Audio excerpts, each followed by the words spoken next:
148મી રથયાત્રા જમાલપુર દરવાજાથી પસાર થઈ રહી છે।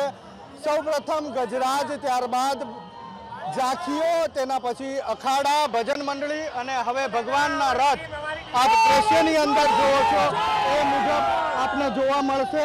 આ ભગવાનના રથ જમાલપુર દરવાજાથી પસાર થઈ રહ્યા છે ત્યારના દ્રશ્યો આપને દર્શાવવાનો પ્રયાસ કરી રહ્યા છે મારા સહયોગી જયરામ રબારી।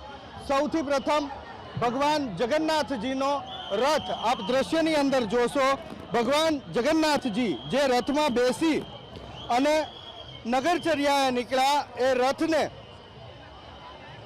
અલગ નામ આપવામાં આવ્યું છે, નંદી ઘોષના નામથી આ રથ ઓળખાય છે। પરંતુ જે પ્રમાણે ભગવાન શ્રી કૃષ્ણના અસંખ્ય નામ છે એ પ્રમાણે નંદી ઘોષ ઉપરાંત આ રથના પણ 3 નામ છે, પરંતુ સૌથી વધારે નંદી ઘોષ નામથી આ રથ ઓળખાય છે।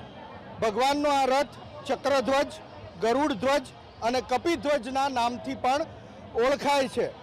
ભગવાનના આ રથની આગળ 4 અશ્વો લગાવવામાં આવ્યા છે।